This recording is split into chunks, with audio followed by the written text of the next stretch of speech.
Hello, Starting Craftsman. Brett here, high altitude scale modeling. I'm just going to be doing a little filming while finishing up on the Phantom. Got a few final details to add, and I thought maybe you'd like to see. What I'm working on now is the Eduard Phantom 2 placards. They go in very tiny things, go in various places around the aircraft. You can see here, there's one in the landing gear bay there. There's a few on these landing gear doors.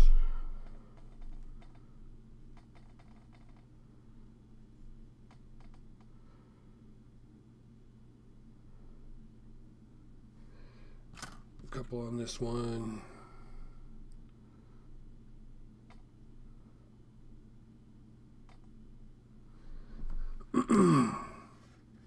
Cockpit's got some Eduard detail in there.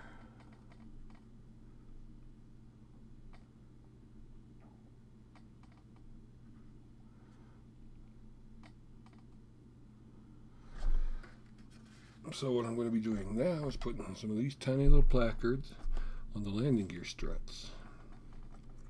With these, they've got to have a little bit of curve in them or they won't stick because the struts are curved. For tiny curves like that, I'm going to be using this nice little Mission Models tool. Mission Models Multi-Tool Small is what it's called. 0.375 to 9.53 millimeters. Okay, this is what I use to cut my PE off. I keep a sharp blade in there. There's also these really nice Xuron cutters if you want to use those. Tamiya cutters, whatever works best for you. So I'm looking for part 3, which is this little part right here.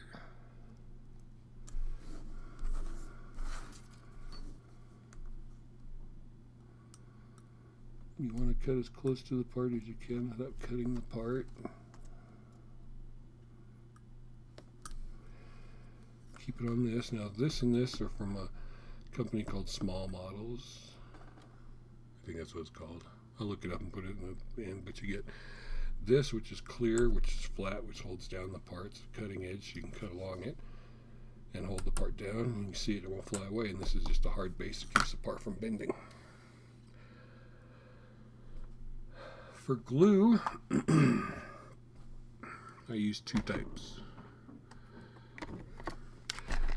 This super glue, which the label is missing off of, but it's pretty much Deluxe Materials rocket glue, only what I use is rapid. Hot dries so fast you can't move things, so it's for special stuff like landing gear once you get it set. This is Rocket Rapid. This is Gator Grip Thin Blend. It's a thinner version of the regular Gator Grip. And it works really well with holding parts that you can need to adjust, and you have a little more time for the glue to dry because this takes a while to dry. When using super glue, I just turn something over like this plastic cup there, put a dab on there, squeeze it back down so it goes back inside and doesn't clog up the tube. I got this from Flexifile, super glue applicator. It's got 2 little prongs right here. You can use a toothpick, there's PE glue things, whatever works best for you. Now curving this little thing, I'm going to stick it to my finger, place this in the center, and just go a little bit back and forth. You can see it curved it, I don't know if you can see, but it curved it just a little bit in my finger. I have Tamiya PE tweezers. I also have a UMP pickup pencil for other parts that don't need to be curved. This is good for flat parts but not curved parts. So this one, you want to make sure you get it right. So there's this little knob here that's on the left side. So this is how it needs to go, and it goes right here on the bottom. So I'm going to take a little dab of super glue, not too much. Put it on the bottom right there.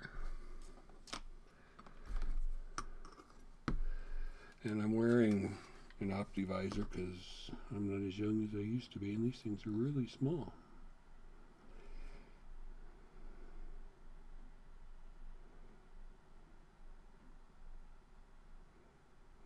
And Rocket Rapid gives you a couple seconds where you can adjust the part and make sure it's straight and right where you need it.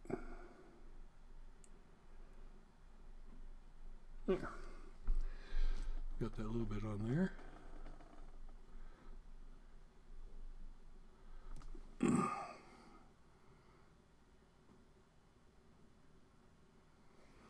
Alright. The main front gear's got 2 more. So the next one's 22. And you can see all the little placards on there. They're all numbered. Upside down for you guys, of course, and for me. So 22 is hiding right there. 22.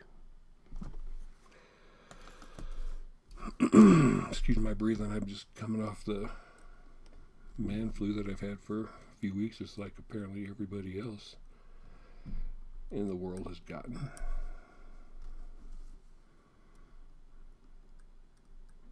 And I just rock it back and forth. That's what I do. I don't want to bend it.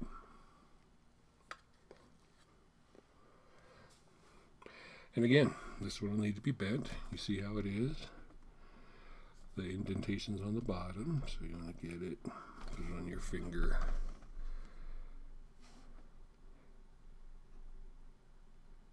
Line it up in the center as best you can. Give it a little push down. And it's bent. Put it back on there so you don't lose it.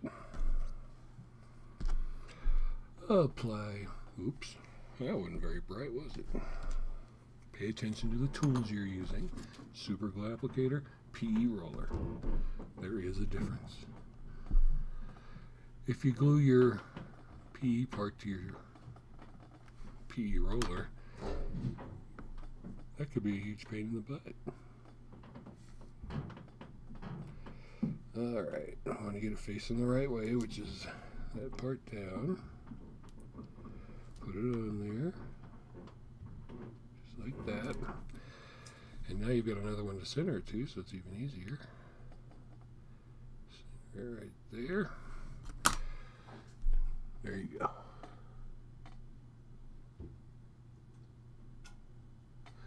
Alright.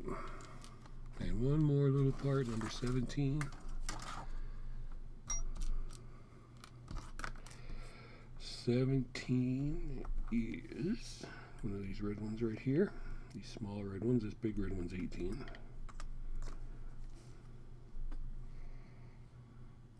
Hoping my head's not in the way, but at least if it is, I'm not going bald. Cut off really easy. Make sure it's right side up, so you bend it the right way. Make sure I clean all the glue off of it.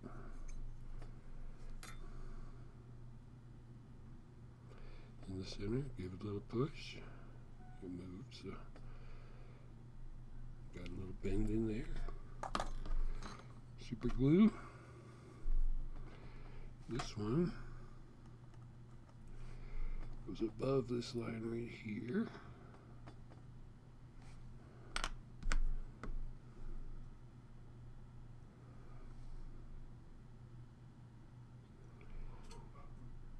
Sit it right on there. There you go.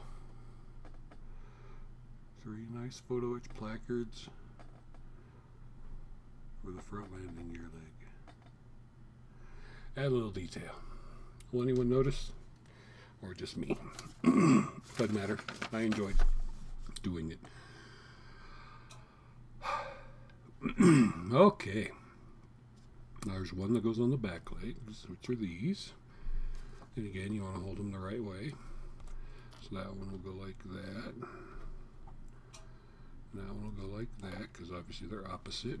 And the part that goes is 21.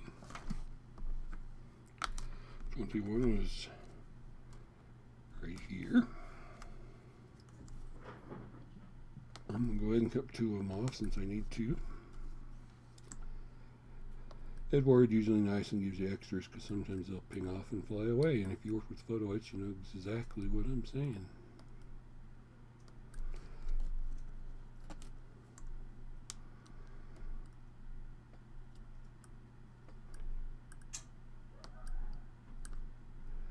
That one's done. That one's done. Oops. Stuck it to my blade. Okay. Again, pick it up. See how it lines up so that indentation's on the bottom.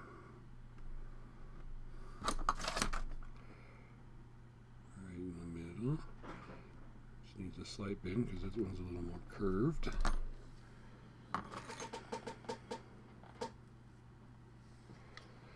Okay. It's gonna go right here. And that ejector pin mark that I didn't fill.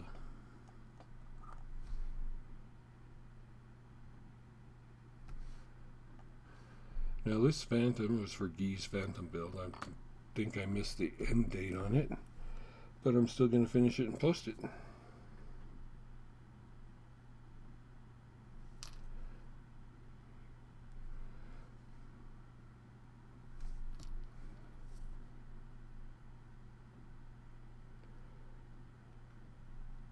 Come on.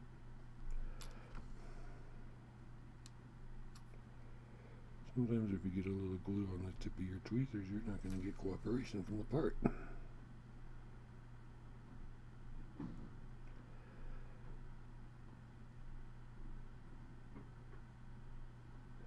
Okay, clean off the tip of my tweezers. So it doesn't happen to the next part.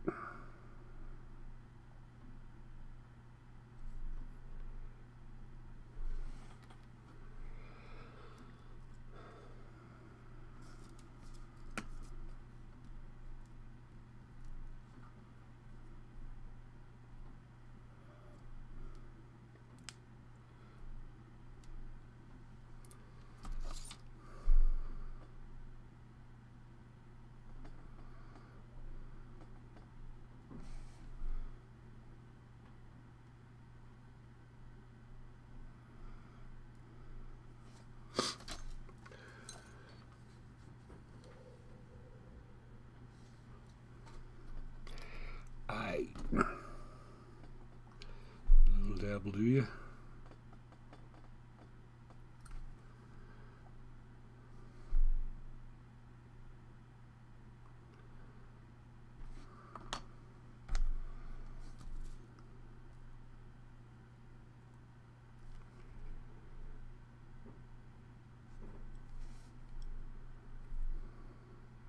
See how much easier it is when you keep your tools clean.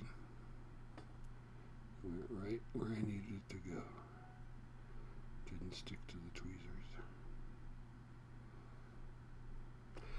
Okay.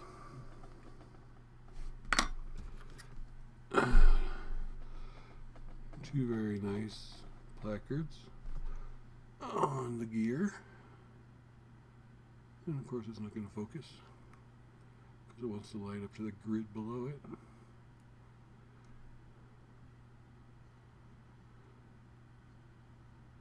Well, when I put my still photos up later of the finished kit, you'll see them then. So, I put PE along the pylons here.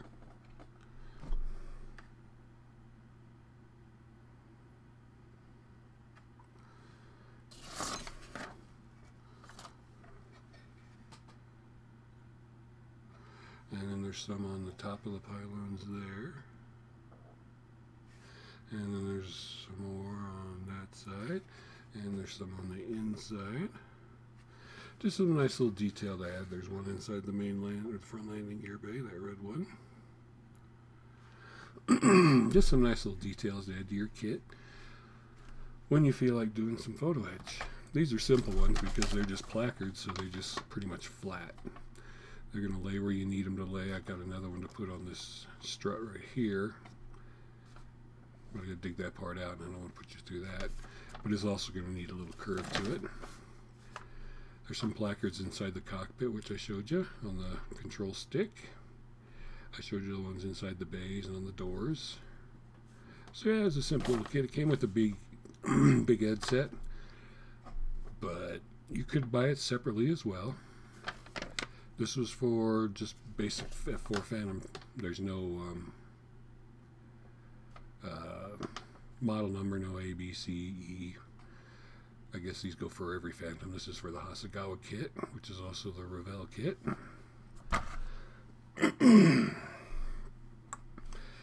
And that's about it. I got to finish putting the sidewinders on. All that's really left of this is the sidewinders. Gluing those on. And gluing the landing gear on. Speed brakes on. Canopy on. Various antennas. Pitot tube. A couple antennas up here. And this Phantom will be done. Little fuzzies sticking on there. There's PE inside the landing gear. This is some of the more complex parts. There's PE all along the edges of this to give more detail. There's PE over here. You can see that one's kind of coming off. This is made of PE. It's got a little chipping on it. So yeah, I like photo etch. I do a lot of photo etch they make it for my cars that I do. So I enjoy doing it. And thanks for watching. Watch our live shows every Tuesday and Friday on ISM Live at the Bench. And come check out my channel. Thanks, and I hope you enjoyed.